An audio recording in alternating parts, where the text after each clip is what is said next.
Hey, everybody. We're living through some very historic times of economic, social, and political change in this country. And I wanted to take a minute to provide a little historical context for this moment. You see, it was in June 1865 that slaves in Texas had finally received word that then President Abraham Lincoln had ordered the abolishing of slavery in all of the lands of the Confederacy. The Emancipation Proclamation had originally been ordered back in January of 1863, but it took 2.5 years for this message to get to these slaves in Texas. And when the Union troops finally arrived and gave them the message, they informed them that the North had won the war, the Union had won the Civil War, and now slavery had been officially outlawed in the land. Can you imagine how they must have felt? Can you imagine they must have felt a sense of relief? Can you imagine the celebration and the jubilation that they must have felt?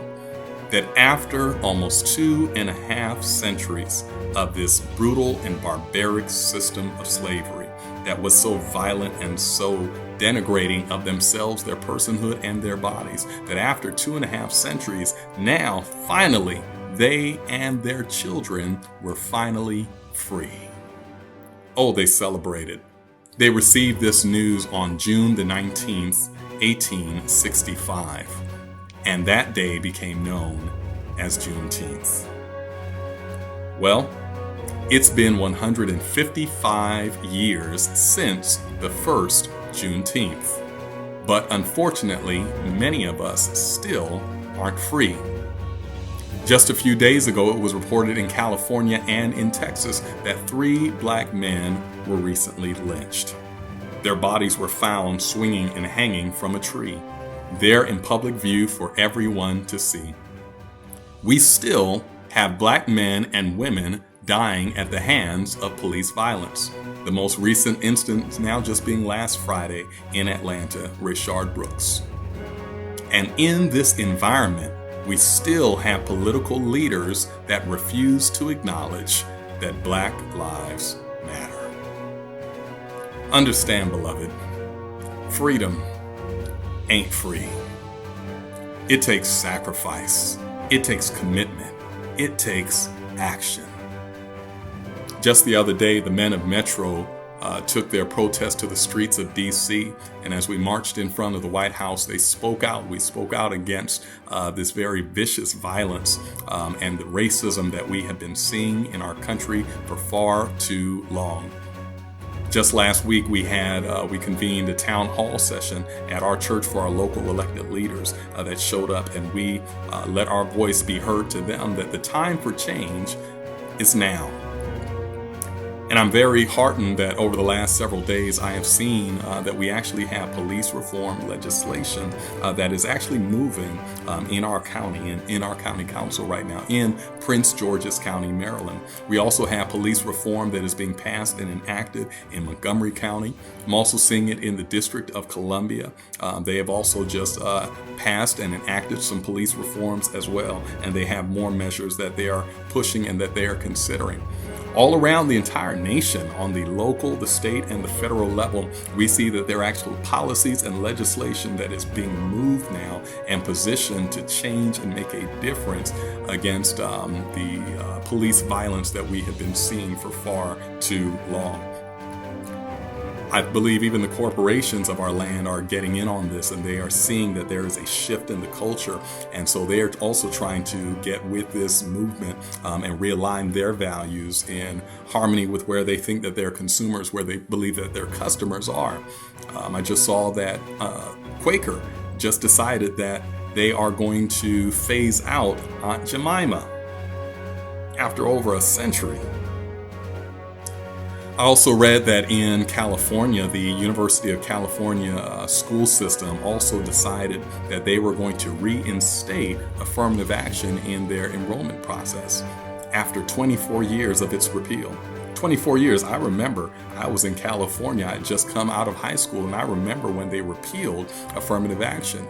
But now they have reinstated affirmative action in their enrollment policies. Something is happening in our society. Understand, my friends, things change when good people stand up and confront evil. Things can change, but good people have got to stand up and have got to confront evil. And in this moment, I'd like to challenge you not to be passive, but to lean forward and take an active role in bringing righteous change to our society. The voice of faith must be heard in the public square. As believers, we are called to be salt and light to influence our world. So I'm calling you to take action. Here are 5 actions that you can take to bring about change in our world. Number 1, join a peaceful protest against injustice and racism.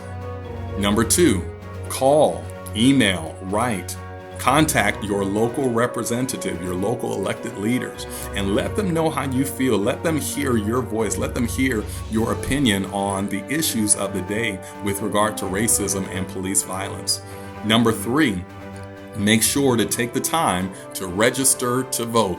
Be sure that you are registered to vote and that you are ready and you actually vote and participate in this upcoming election cycle.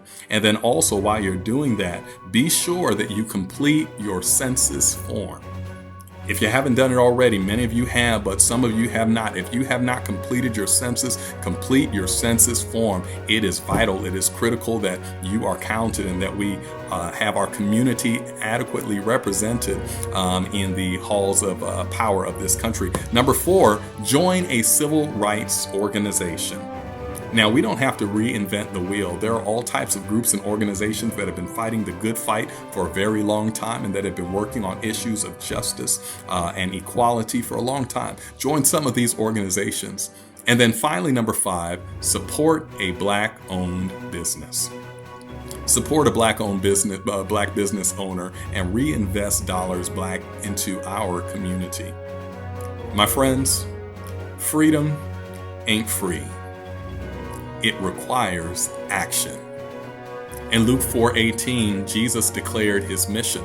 He said that he was come to bring freedom to the oppressed and to set at liberty those who are bruised.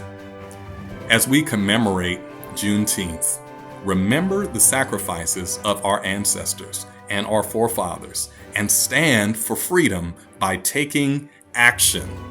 You'll not only be on the right side of history, but you'll be on the right side of the kingdom.